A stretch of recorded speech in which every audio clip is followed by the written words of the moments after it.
over. So earlier this week, a friend reached out and said, I would love to take our daughters to the new Barbie movie. Do you want to come on Saturday? And I was like, I haven't really heard about this Barbie movie yet. So I text back. I was like, well, Cadence may want to go. I don't really know if I want to go. And then I was like, all right, well, let me see. I didn't even know there's a Barbie movie. So I look up the preview, and I start watching the preview, and I'm like, okay, feminist Barbie movie. I can get into this. And then the preview ended with, if you love Barbie, you're going to love this movie. If you hate Barbie, you're going to love this movie. And I was like, all right, I'm in. This is my kind of movie, right? Something that embraces seeming opposites, something that embraces the both and. And then there's all this buzz going around this weekend as Barbie opens, and we also have another big blockbuster movie opening. So it's Barbie versus Oppenheimer, and very contrasting films, right? And then it was like, well, are you going to see this or that again? And I love how the Kentucky Theater downtown decided to embrace this and reject this idea of or, and they came up with this idea of a double feature, knowing that people may enjoy both, even though they are very opposite movies. And they came up with this thing called, Barbenheimer? Yes, Barbenheimer. And so this, I thought it was perfect tying into our theme this month around expanding our ability to live out loud through a playful exploration of paradox. And paradoxes are a very natural part of our life. And the more we can move into embracing paradox, embracing this idea of both and instead of either or, we can begin to move into finding solutions for not only the kind of conflict within our own life, but the major problems that we are facing in our world today. And this occurs by developing a paradox mindset. So I invite you to go back if you haven't watched the first few weeks of this series. We had it kicked off beautifully by our very own Louise Talon. I spoke the second week, and last week our Reverend Cynthia. So to hear a variety of perspectives on this idea of paradox, you can go back and catch the replay, YouTube, Facebook, website, all the places. So developing a paradox mindset really involves first self-awareness, curiosity, and vulnerability. It requires us to move outside of our comfort zone and explore new perspectives in order to open up to a new way of thinking and to allow something new to emerge and to discover a new way of being and doing and experiencing this thing called life. And I love Brené Brown's definition of paradox as the capacity to hold the tension of opposites and maintain it until something new is created. And our world is filled with these seeming opposites. And so much today that we are experiencing such tension that seems to be rising almost to a breaking point. And as a society, we've been so committed to picking sides or choosing that we've been unable or unwilling to look at perhaps a solution or a new way that may exist by embracing a new way of thinking beyond the binary. And so now we're at this tipping point that requires us to step into this new way of being. We're kind of, being pushed a little bit, and to step into the discomfort of the unknown, or risk being swallowed up and taken out by this old mindset that is no longer working. So we must release ourselves, we must let go from the tyranny of the or thinking and embrace this new way. One that is just waiting for us, just past the discomfort of the unknown. So often in this new thought science of mind teaching, we say, turn away from the condition. And many have taken this to mean that we should not look at the problems or the suffering of the world. But what Holmes really said, what he actually said, was to turn away from the condition in prayer. In that place of rising above, of elevating our consciousness and raising our vibration to that of the truth and the wholeness that surpasses all understanding of the limited perspective of the condition. So it doesn't mean that we deny reality. We must look at it and then know that something new is possible. So this is very much a seeming paradox, right? Like why would you focus on something? Because what you focus on expands. We have all these phrases that really require us to go a little deeper and to move a little bit more into the nuance of them. So what if we were to embrace the paradox of actually turning towards the condition, but at the same time denying that it has any power over us? Like, it is happening, it is real, but it doesn't mean that it has to be the truth from this moment forward. But if we don't acknowledge it, it's going to keep trying to get our attention. Hey, I'm here, right? So this is a way that we can use this power, this amazing power of our mind, to not just look away from, but also transform the conditions of our lives in the world, our society, that are no longer working.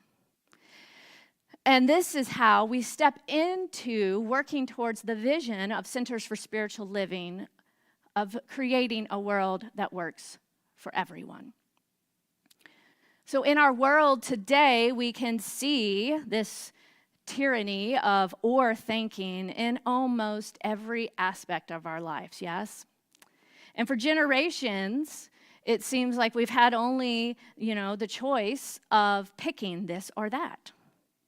And now we're seeing what happens when we put things in this box or this box. There becomes such a separation and then so much tension that it is no longer sustainable. And the systems and the ways of thinking that we have embodied up until this point are no longer sustainable. They're not working. And we can no longer choose between either economic growth or taking care of people. We can no longer choose between technological advances or preserving the environment, being conservative or liberal, tearing our societal systems down or holding them up no matter what. What is good for the many or good for the few? Taking care of ourselves or taking care of others? Personal safety or collective freedom? The list goes on and on and on. All of these ors seeming to trap us in a place that is filled with no inspiration and no possibility, just sides that we can become more and more convinced are right and true until they fall apart. And there can be a lot of pain and suffering in the process. So instead, we have the opportunity to focus on something new emerging, to set aside our differences and be willing to let go of those things that we are holding so tightly to work together and to work towards a new way, to find middle ground. And this comes, as I shared a couple weeks ago, through the power of empathy, of a willingness. See what I'm talking about? Let's confirm that. Empathy. Amen. So the author Ralph Peters says the great paradox of the 21st century is that in this age of powerful technology, the biggest problems we face internationally are problems of the human soul. What this speaks to me is that we can seem like there's all these huge things in the world that need to be solved, but when we distill it down, it's as simple as right here, getting right within our own hearts and soul. So I want to share with you a little heartwarming and soul-warming story of a young girl who did just that. So when 4-year-old Michaela got stung by a bee, and then a week later got stung by another bee, she became very scared of bees. But embracing her childlike curiosity, she decided to do a little research about bees. And she became very fascinated for all that bees do for our ecosystem. And then shortly after that, she had an opportunity to enter a children's business competition. And encouraged by the support of her family, she decided to look and take her great-granny Helen's flaxseed lemonade recipe and give it a little twist and use honey with her now newfound beloved bee research, and to use honey to sweeten it instead of just sugar. And from there, it became Me and the Bees Lemonade. And to sweeten the deal, she decided to donate a percentage of the profits to local and international organizations that are doing work to save the honeybees. Buy a bottle, save a bee is her slogan. So this idea started from a young child, and it is now over 10 years old, and it is buzzing off the shelves, so you can find it at Whole Foods, Fresh Market, World Market, and many more places around the globe. But first, in order for her to even be willing to open up to this divine inspiration, she had to let go of the idea that bees are bad or scary, right? She was stung by a bee, she was hurt by a bee, and it would have been very easy just to end it with that, to make up a story and to hold true. Bees are bad and scary, run from the bees. They can hurt you. Instead, she overcame her fear and worked to see a new perspective and have a new understanding, to embrace the fear with curiosity, and from that learned the immense value that bees offer our world and how needed they are. So this is an example of, what we mean by transforming binary thinking. Binary thinking would say, bees hurt humans. Bees hurt me, they are bad. Embracing a paradox mindset would say, I may get stung from a bee and it may hurt, and bees have great value in this world. So I'm going to move past my fear and support and learn, so I know how to interact with a bee without getting hurt. Not making the bee wrong, but support the bee in thriving. Because what I have now learned is that bees are essential to life, all of life. We can't be on this planet without bees. How many things in our lives have we had one experience with and then made them bad or wrong? We need bees in this world, and we need to embrace the curiosity of a young child, to look towards curiosity, vulnerability. You know, it's vulnerable. You could get hurt again, and yet she was willing to proceed and became so invested in what she discovered that it became this great success.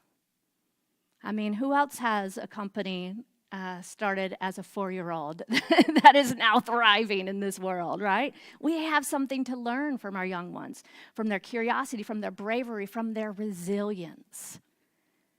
And that lives within each of us as well. Pema Chodron says, in order to be gentle and create an atmosphere of compassion for yourself, it's necessary to stop talking to yourself about how wrong everything is or how right everything is. For that matter. I love that, right? She has us. We're like, yeah, let's stop talking about all the bad things, but then wait, or how right everything is? Because there in itself creates this exact thinking that we are looking to transform, that there is a right or a wrong. It just is. And we can be gentle with ourselves and experience more compassion and empathy when we can look beyond the simple way something presents itself and open up to seeing a more 3D perspective. So we are at a tipping point right now, that tension, right? It's rising in our world, and we are seeing how our systems are no longer working. And we are living in a time of a major paradigm shift.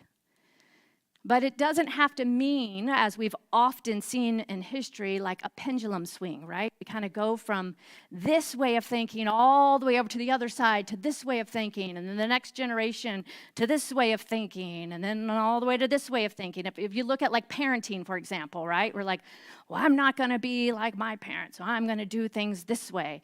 And then that generation, well, I'm not going to be like them, I'm going to do things this way.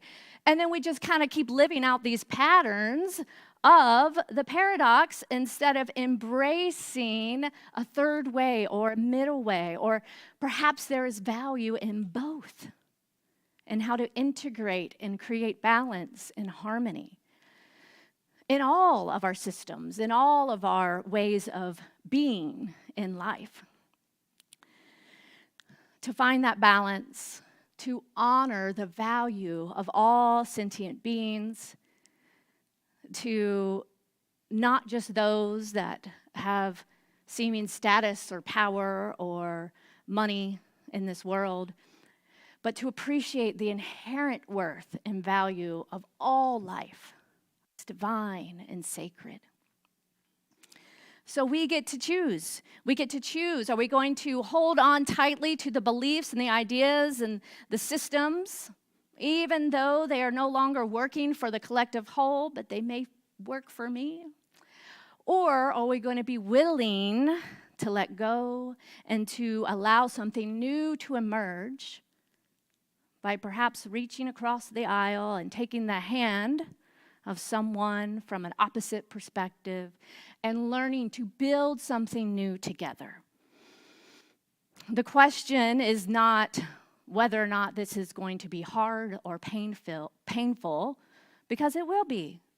It will be work.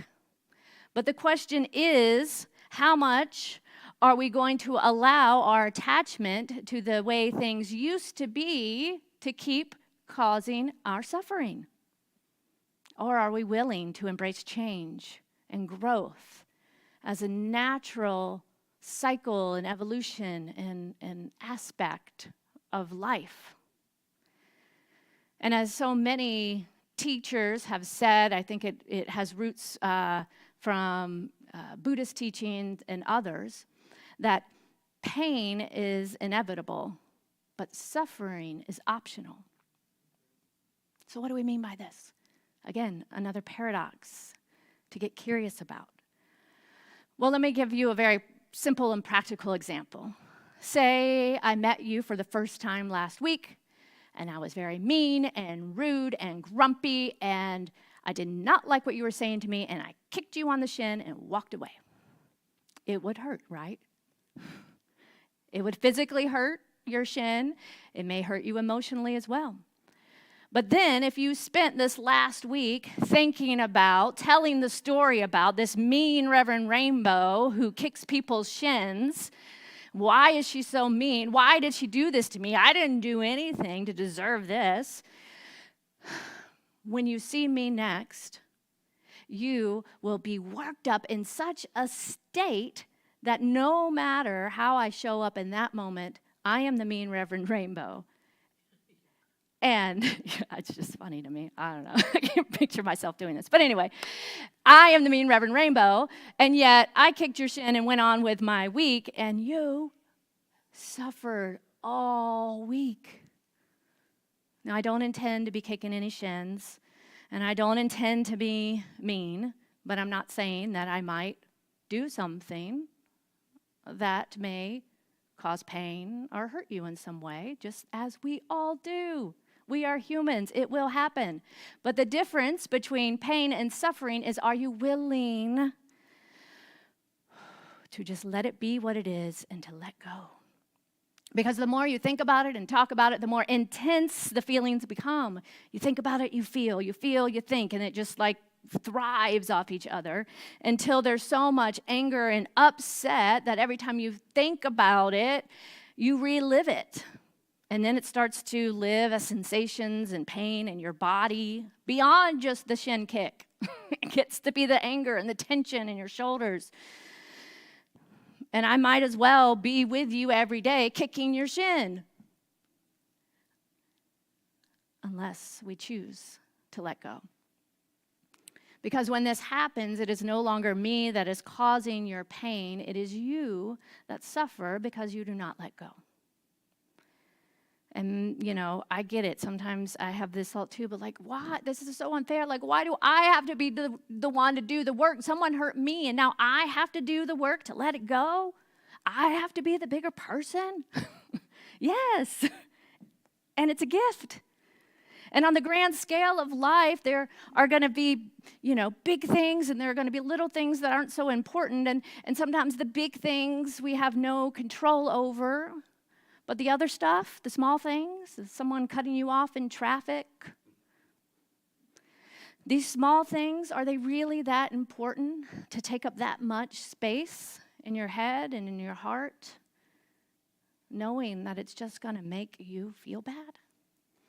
So this is the part where you get to regain your agency, to take back your own inherent power by choosing how you respond and what you do with the information, what you do with what is occurring in your life, by what you are thinking about and focusing, and by your willingness to let go.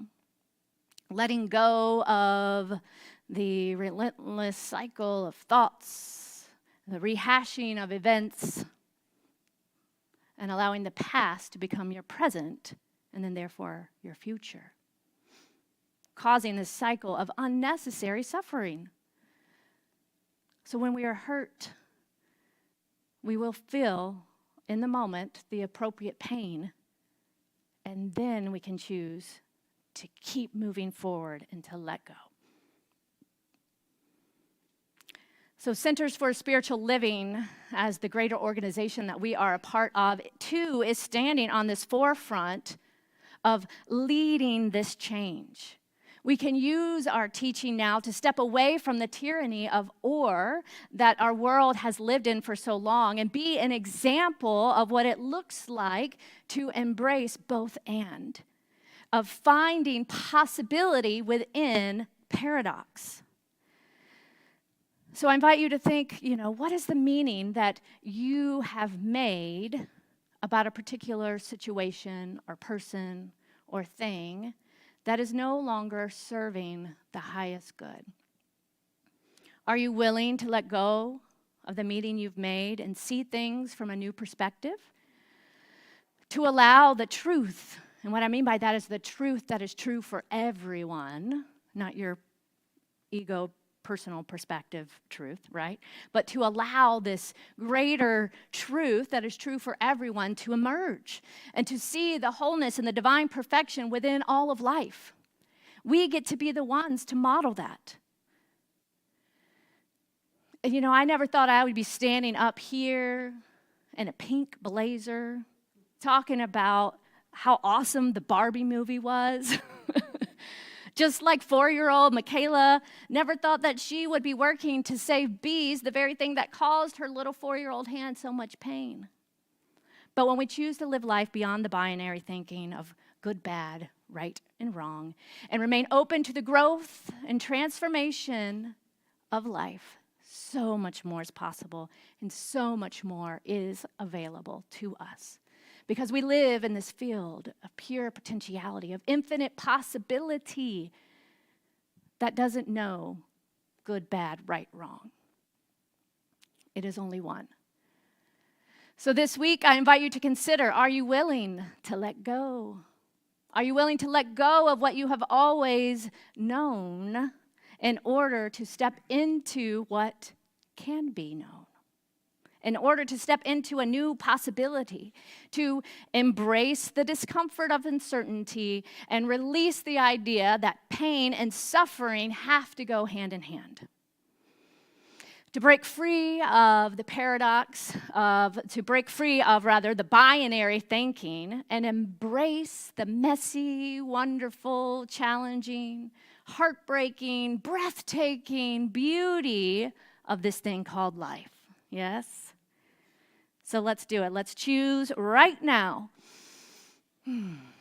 Let's commit to doing our work, to letting go of our judgments and attachments to good, bad, right, or wrong, Barbie or Oppenheimer. And remember that there is so much more magic that lives in that space between, but it does require us to step into the unknown. It requires self-awareness, curiosity, vulnerability. But from there, we can lean into the infinite possibilities of the in-between. And remember that we are always at choice. And each moment, we can choose again and again and again. So let's take this into prayer.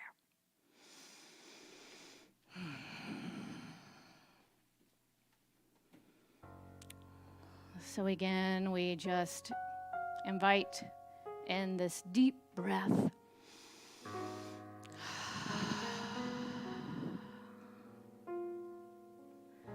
Allowing the breath to bring us into this now present moment. This now eternal moment. This field of infinite possibility. Knowing and recognizing that there is but one life. And that this life is love, it is wholeness, it is peace, it is clarity, it is freedom. It is all. And knowing that this one life, this one essence, this one energy is moving and living and having its very being within each and every one of us, I know that this is the very essence and nature and truth of who I am. And therefore, this must be true for each and every one of us. For all those that are hearing the sound of my voice right here, right now, I open to new possibilities. I allow love to lead the way. I allow love to be the open door that breaks open new possibilities. That is the open mind and the open heart for life and possibility and newness to emerge. So I know that this thing called life, There is always a divine solution.